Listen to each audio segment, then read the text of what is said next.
Karibu katika chaneli yetu pendwa na ya nguvu kabisa ya Upashanaji Media, kifupi U Media, ukiwa nami Uncle Tom Mpanji, mpashanaji wako. Saruti sana kwa kuendelea kusubscribe na kubofya ama kubonyeza alama ya kengele mbele ya neno subscribe, kulike na kushare taarifa hii katika mitandao ama magrupu mengine ya kijamii. Ni vema na hakika kabisa, pamoja na kudondosha comment yako.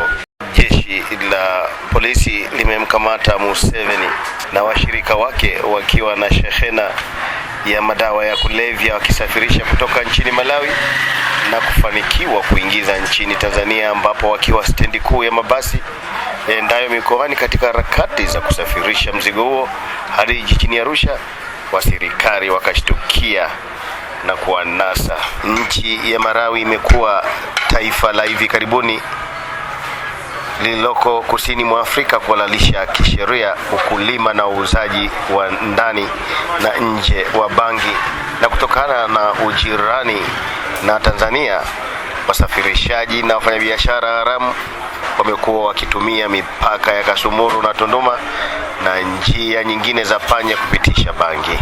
Japokuwa Uganda na Kenya zimekuwa zikitajwa kuwa miongoni mwa nchi za Afrika Mashariki zinazotumia ulaibu huu, lakini tunaambiwa sio kwa sana kivile ukilinganisha na nchi nyingine za Afrika zilizolegeza sheria juu ya ukulima wa mmea wa bangi, kama vile bondeni kwa Madiba, yaani Afrika ya Kusini, lakini jirani zetu kwa Mzee Kaunda, Zambia, Lesotho, na pale nyumbani kwa Jongwe, Zimbabwe. Walaibu wa mmea, yani wanaiona bangi ya Malawi kama kijiti cha nguvu kikali.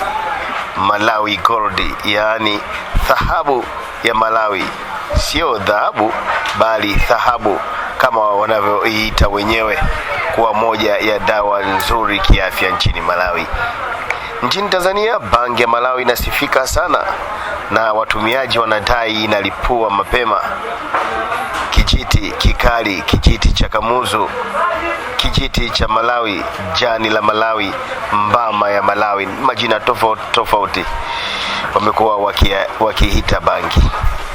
Jeshi la polisi mkoa wa Mbeya linawashikilia watuhumiwa watatu ambao ni Museveni Menati, mkazi wa Uyole, Fredi Lulandala, mkazi wa Mapelele, na Joseph Ngelenge, mkazi wa Uyole, wote jijini Mbeya, kwa tuhuma za kusafirisha dawa za kulevya aina ya bangi yenye uzito wa kilo 168. Kwa hiyo bangi iliyokamatwa mkoani Mbeya ni kijiti cha Malawi kilichokuwa kinapelekwa kwa wana wa Arusha kwa Chuga family ili waende kukiwesha. Nchini Malawi, maafisa wamezuia matumizi ya kisheria ya bangi kwa mtu binafsi, kwamba itatumiwa kutengeneza dawa na vitambaa vya nguvu, mafuta yatokanayo na mimea, karatasi na bidhaa nyinginezo. Mauzo ya bangi yanaweza kuchukua nafasi ya biashara ya tumbaku ambayo inategemewa sana nchini Malawi.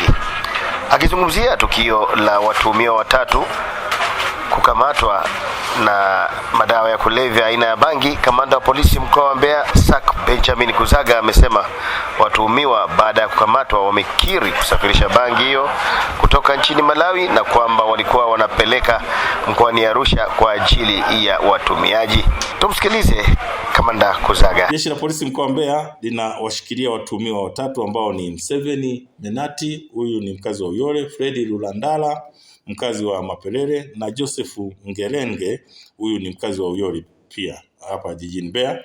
Hawa wanatuhumiwa kwa tuhuma za kusafirisha dawa za kulevya aina ya bangi yenye uzito wa kilo 168.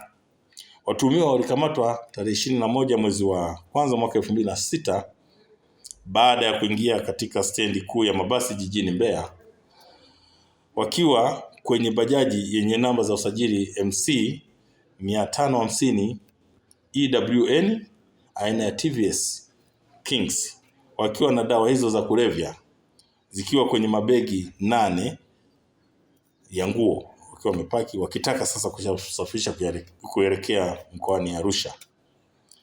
Watuhumiwa wanaeleza kwamba waliingiza madawa ya kulevya kutoka nchi za jirani, yani kwa maana ya nchi ya Malawi, na wanaeleza kwamba waliingiza nchini dawa hizo kutoka nchi jirani wakitaka kuzisafirisha kwa njia ya basi kuelekea jijini Arusha. Upelelezi unakamilishwa na hatua zaidi za kisheria zinaandaliwa sasa, zinakamilishwa ili waweze kuchukuliwa hatua zaidi. Mpashanaji Media, kifupi U Media, ukiwa nami Uncle Tom Mpanji, mpashanaji wako. Saruti sana kwa kuendelea kusubscribe na kubofya ama kubonyeza alama ya kengele mbele ya neno subscribe, kulike na kushare taarifa hii katika mitandao ama magrupu mengine ya kijamii. Ni vyema na haki kabisa, pamoja na kudondosha comment ya